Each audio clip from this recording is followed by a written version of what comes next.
કેન્દ્રીય ગૃહમંત્રી અમિત શાહે લોકસભા ચૂંટણીને લઈને પોતાના મત વિસ્તારોમાં ચૂંટણી પ્રચારના શ્રી ગણેશ કર્યા। ગાંધીનગર લોકસભા બેઠક માટે તેમણે ચૂંટણી પ્રચારની શરૂઆત કરી, ત્યારે ગુરુકુળ રોડથી તેમણે ચૂંટણી પ્રચારની શરૂઆત કરી છે। તેમજ સુભાષ ચોક પાસે આવેલા હનુમાન મંદિરમાં દર્શન કર્યા હતા। દર્શન કર્યા બાદ અમિત શાહે ચૂંટણી પ્રચારના શ્રી ગણેશ કર્યા, જ્યારે અમિત શાહે એક સભા પણ સંબોધી હતી। તેમણે જણાવ્યું હતું કે 1500 રાજનીતિક પાર્ટીઓની વચ્ચે ભાજપ એકમાત્ર એવી પાર્ટી છે કે જેણે રસ્તા પર પડદા અને પોસ્ટર લગાવનાર દેશના ગૃહપ્રધાન બનાવ્યા છે।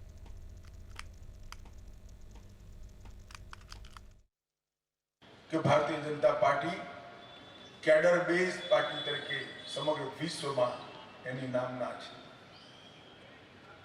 अपना बूथनो कोई मतदार મળ્યા વગરનો ના રહી જાય, વિનંતી કર્યા વગરનો ના રહી જાય, આપણી પત્રિકા આપ્યા વગરનો ના રહી જાય અને નરેન્દ્ર મોદીના સ્વપ્નનો ભાગીદાર થયા વગર ના રહી જાય, એ પ્રમાણે આપણે પ્રચાર કરવાનો।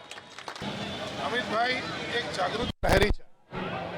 એ દેશના ગૃહમંત્રી તરીકે ત્યાં પણ જાગૃત પ્રહરી તરીકે એ સતત દેશને એક રાખવા, દેશને સુરક્ષિત રાખવા સતત પ્રયાસશીલ હોવા ઉપરાંત 22,000 કરોડથી પણ વધારેના કામો પોતાના મત વિસ્તારમાં કરીને એમણે જનતાનું દિલ જીત્યું છે અને એના કારણે આ કાર્યકર્તાઓનો ઉત્સાહ છે, જેમનામાં આસ્થા છે એવા રામભક્ત હનુમાનજીના મંદિરમાં જે એમના જીવનની પહેલી ટિકિટ વખતે એમને જે આજે ત્યાં એમને આશીર્વાદ લીધા।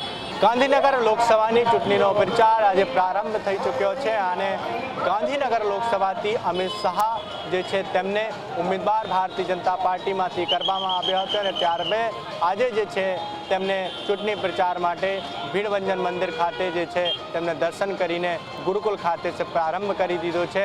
અને સાથે અમિત શાહ જ્યારે 30 વર્ષ પહેલી વખત જ્યારે ધારાસભ્ય બન્યા હતા ત્યારે અહીંયા દર્શન કરીને પ્રથમ વખત વિધાનસભામાં ગયા હતા અને સાથે આજે ફરી 40 વર્ષ પછી જ્યારે 2024માં રામ મંદિર બન્યો હોય ત્યારે આજ ફરી તેમને દર્શન કર્યા છે અને સાથે તેમને આશા વ્યક્ત કરી છે કે હજી જનતાના ભારે બહુમૂલ મતથી અમે ફરીથી 2024માં ચૂંટીને જીતીને જે છે તે લોકસભામાં જઈશું અને સાથે લોકોના વિકાસ કાર્ય કરીશું। અને સાથે જે રીતે પ્રધાનમંત્રી નરેન્દ્ર મોદીના વિકાસ કાર્યોની વાત કરવામાં આવી અને સાથે તમામ કાર્યકર્તાઓને પણ સંબોધતા કીધું એમને કે જે રીતે તમામ પ્રકારની જે કાર્યકર્તાઓને સાથે સંબોધનમાં તેમને નરેન્દ્ર મોદીના સર્જિકલ સ્ટ્રાઇક હોય, તમામ મહિલાઓને 33% આરક્ષણની વાત હોય, તમામ મુદ્દાઓને લઈને તેમને સંબોધન કર્યું અને ત્યારબાદ જે છે ફરી એકવાર પ્રધાનમંત્રી નરેન્દ્ર મોદીને 2024માં પ્રધાનમંત્રી બનાવીને મોકલો તે કાર્યકર્તાઓ સાથે અપીલ કરી।